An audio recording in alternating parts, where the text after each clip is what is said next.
So after going offense with picks 1 and picks 2 for the Pittsburgh Steelers of the first and second round, the third round pick for the Pittsburgh Steelers goes to the defensive side of the ball. DeMarvin Leal, defensive tackle out of Texas A&M, ends up being that selection for the Steelers as they bolster an aging defensive line, maybe some uncertainty there as well.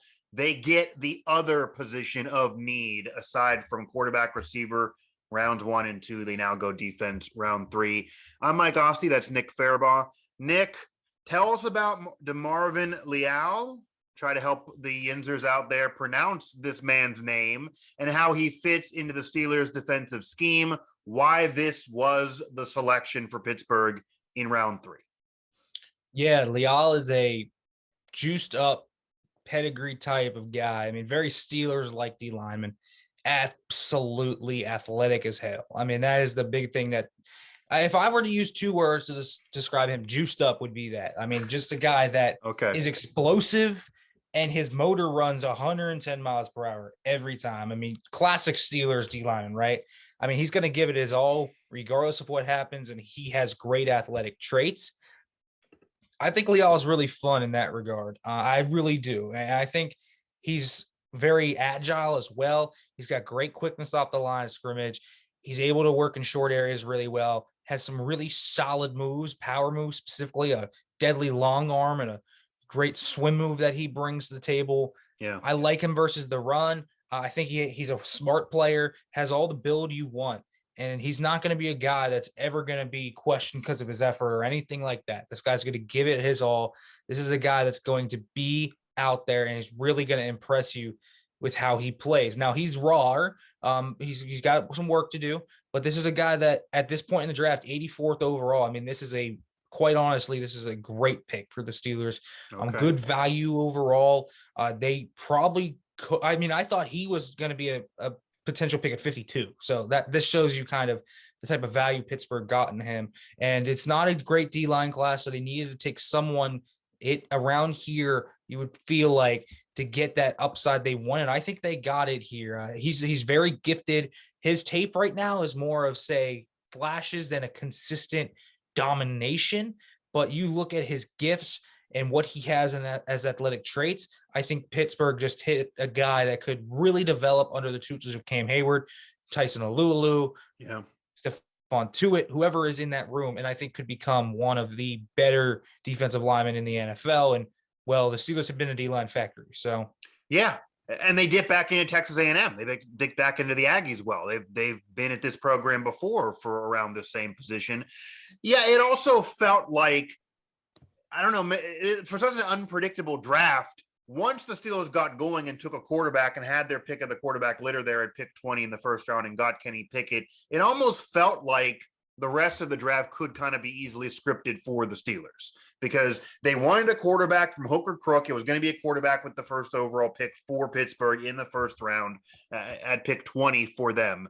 And then receiver makes sense, receiver of the future. You need to pair someone with Pickett. And then you get to the third round. And now, yeah, you mentioned Stefon Tuitt, but will he be there? That's an uncertainty right now. Cam Hayward, he's aging like a fine wine, but eventually that has to sour. He can't keep it up forever. So you got to get younger. You mentioned the fit. You mentioned how raw he is, though, and he will need to be under the tutelage of veterans. So obviously Cam Hayward taking him under his wing. He loves doing that. But there's no slam dunk when you have a guy that is that raw. You did mention that maybe he could even have been arguably a pick in the second round for you when the Steelers went George Pickens and was a receiver they couldn't really pass on. So many receivers have gone in this draft, not that much depth in defensive line, and it is a position of need based on the age and based on the uncertainty for Tuitt and company. Why did DeMarvin Leal slide in your eyes? And then would there have been an argument to take him, not knowing he was going to slide? What would have been the argument maybe to take him in the second round and maybe go receiver here? Would that maybe have been possible to do since they wanted these positions, but you did mention that maybe he could have actually gone in the second round? Yeah, well, the question of why Leal fell is because he is raw. I think that he does have things to work on. I think his pad level's bad right now. I don't think he has consistency in terms of what he does in terms of his core strength.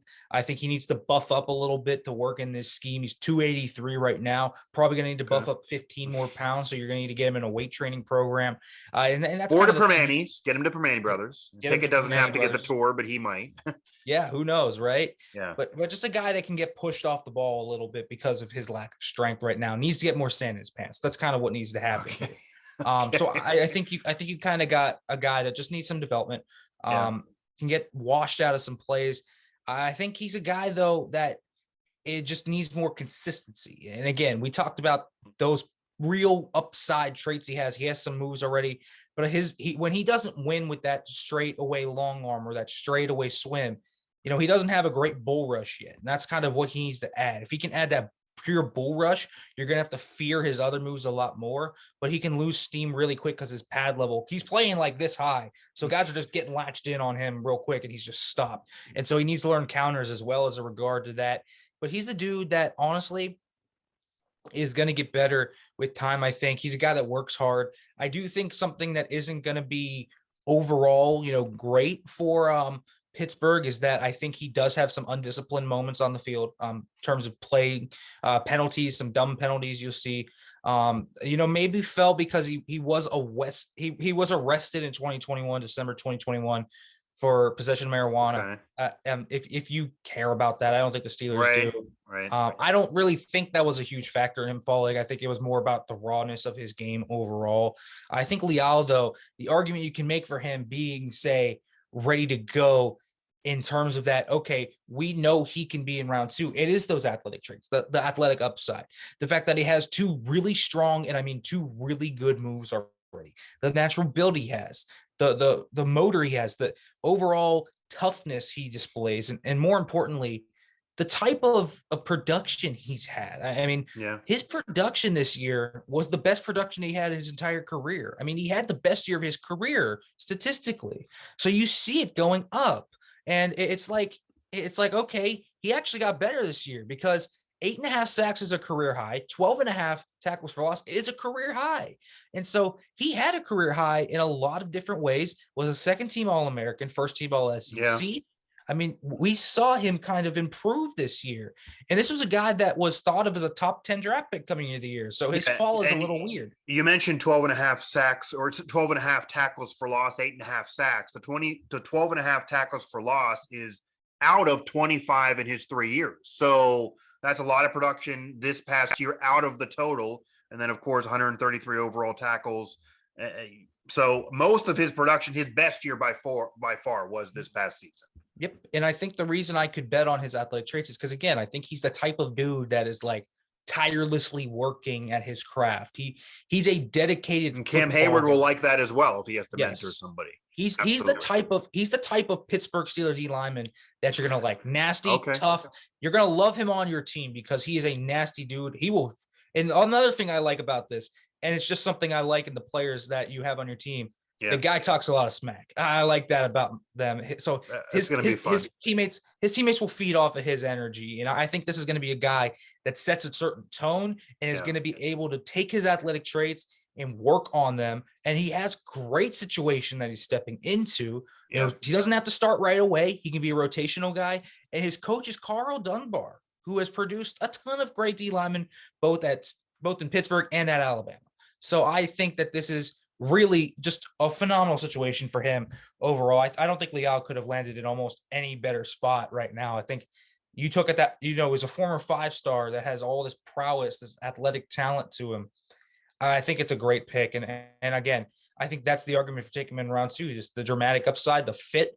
I think it all comes together and that naturally fits, but getting him at 84, I think is a heist. Yeah, and so for the Steelers draft so far, they get the most NFL-ready quarterback in Kenny Pickett, and then they kind of go pure talent, and we can maybe reach a little bit on the next couple picks, and certainly maybe the case here with DeMarvin Leal, who maybe slid in some eyes. Maybe the Steelers had him fall right in their lap again, as this entire draft has fell right into the lap of the Pittsburgh Steelers. Nick Farabaugh, Mike Asti here, Pittsburgh Sports Live. Steelers Now for all our draft coverage. Steelers do take DeMarvin Leal, defensive lineman out of Texas A&M, here in the 3rd round. Now, Nick, a couple more. Number 1, He's played some D-end. He's played some defensive tackle. Obviously, he's listed as defensive lineman. Where do you see him playing mostly in the Steelers system, position-wise? And the other end of that is, and we got to discuss this too, and it was kind of brought up a little bit earlier, how much does Stefon Tuitt's uncertainty and whether or not he's going to return impact a guy like DeMarvin Leal in terms of position, in terms of his progression, in terms of how much he could see the field, maturation process, the whole 9 yards? Yeah, well, I think those are two good questions. And first of all, we talked about the weight, 15 pounds probably up to play at 5 tech. That's his natural spot. He's not going to be a nose. That's really not his thing. He's not, built like, he's got that thick, stout built, but he's not built like, Javon Hargrave, for example. He's not built like that. He's not going to be a nose. He'll be a 5 tech, 3 tech. That's what he'll be. So 3 technique in the base, in the sub packages. The Steelers play, people talk about, Steelers playing a lot of base. They play about 30% base. So you do need to be that 5 tech. So 3 to 5. Probably can move out to a 7 too if they want him to be a base end. I can't imagine they'll want him to do that, but he does have the flexibility to do that. That's going to be TJ Watt, Alex Highsmith, Gennard Avey. That's going to be those guys playing out there. So no reason to really expect Leal to play out there unless it's absolutely needed. So 3 tech in those sub packages because that's where he naturally played at Texas A&M, and which just makes sense. And then 5 tech because in the sub packages, at 3 tech you give him more of a gap penetrating type of role. He's able to shoot gaps more easily. And then 5 tech, you kind of just give him that one-on-one, 4-eye, whatever, and you just tell him to go beat the crap out of the dude in front of him. And I think that's when he's at his best. And I think, when you talk about what he can improve upon, pad level improving, I think if that improves, he gets a legit bull rush. I think we're talking about a dude that has Pro Bowl potential. And so I really do think that Leal has that great upside. And I think that's what the Steelers went for here on day 2. Okay. Pickens is more polished, but has that upside still to him. And then you look at Leal, who is probably not ready to play a ton year 1. I think he can as a rotational role. Certainly if Isaiah Loudermilk can play year 1, DeMarvin Leal can. But I don't think it's your ideal role. So ideally, and this is where you get to Stefon Tuitt, right? Tuitt comes back and is able to start there. If Leal, so say Tuitt doesn't come back, and I think this is where we kind of get into the place. Because nobody knows for sure. As we're recording this, nobody knows for sure. They can say what they want, right? And it could change tomorrow, but as it stands. So the question would then become, well, does Leal start? I tend to think it's probably Chris Wormley. In that case, with Leal being a backup, and I clearly think then you have your defined 6. Say Tuitt isn't back, it is then Alualu, Hayward, Wormley, and then your backups are Loudermilk, Montravius Adams, and DeMarvin Leal. But I think that you look at if Tua comes back, I can't think of a better guy for Leal to kind of learn from. I mean, very similar type of guys coming out. Tuitt was this dude that was super talented coming out, was a little bit undersized in some ways in terms of his weight, and look at what he's become. I mean, an absolute game wrecker, right? Yeah. Cam Hayward was a lot the same way. This is the type of like Leal fits in kind of the same mold that Hayward, Hargrave, and quite honestly, Tuitt all come from. He's cut from a very similar cloth. Cam's a borderline Hall of Fame guy at this point, but it took him a few years to really get going to come into his own. Now, the only thing is, I don't know if the Steelers have time to wait for these guys. If they feel like they're, depending on who starts, maybe a QB will send this message. Are they in win now mode or what's going on? They're trying to build for the future and be in win now mode. It's part of never having any losing seasons. So it'll be a maturation process. It's a raw talent. They're going to need to progress. You do wonder, and I guess I'll ask you this, is there any part of the uncertainty around Stefon Tuitt's situation that commanded this pick, or would this have happened anyway because there are other issues with the D-line? You mentioned Wormley. He had a very underrated season this past year. I don't think it's getting talked about enough, even locally. He had a really underrated quality season, but does that happen again would be a question because it's the only good year that you really can point to from him, even though, again, it was underrated. So did Tuitt's situation impact this at all, or was this going to happen anyway because there's still uncertainty, even if you secure Tuitt? Well, I think they were going to draft one regardless. I mean, they need to get young there. I mean, hey, as you said, Cam's not getting any younger.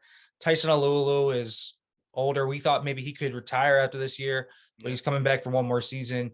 Tuitt isn't, super old, but much longer does he want to play? And also the contract isn't exactly there much longer either. I mean, it's not like the Steelers have these guys locked up for a long time.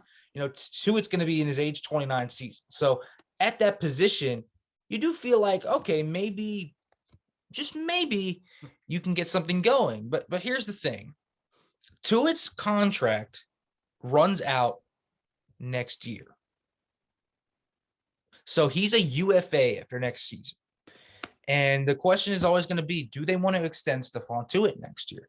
Well, at the current state, obviously, I think it's a no. I mean, we're not even sure he's playing this year. He didn't play last year. I wouldn't want to pay him tons of money. So let's say he does go out and have a great year, but the Steelers are like, do you actually want to play long-term for us? I don't know.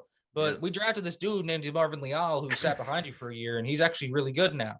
So we're going to throw him in here. But they need to get younger, and DeMarvin Leal is going to help that. And this is a classic Steelers D-line pick because Leal is young. Leal's only 21. And so you look at what he's going to bring to the table, and that's exactly what he's going to bring, youth. He's going to bring that new upside. And, I mean, if he sits for 2 years, whatever. I mean, it doesn't really matter. That's true. Like, I don't think the Steelers are going to give a rip, to be quite honest with you, if DeMarvin Leal sits 2 years, 3 years. Yeah. Hayward's at 2 freaking years. Hayward's at 2 years. That's what I'm saying. Yeah. So this feels like a little bit of a project. Maybe they have some room to have this year and maybe next year be where he could still sit and learn, and it wouldn't be the end of the world. Eventually, you would need to repair due to age and certainly uncertainty there. And Tuitt, the question mark around him lingers. And that really does impact a lot of things. And at least it's a great unknown for the public, fans and media. Maybe the Steelers know something we don't. But either way, this pick does definitely make sense, in addition to what the Steelers have already done. So again, quarterback, receiver, the premier offensive positions, and then they go D-line, to which was another need and is a very key and maybe underrated portion of the defense. So they go offense, then they go defense. Nick Farabaugh, Mike Asti. And yeah, it's a project. It's raw talent, but the Steelers do end up trying to bolster the defensive line with that third-round pick of DeMarvin Leal out of Texas A&M. Again, keep it here at Pittsburgh Sports Live for more video reaction, more commentary, more analysis. We're going to keep them coming. And also over there at Steelers Now for all of our coverage of the 2002 NFL Draft.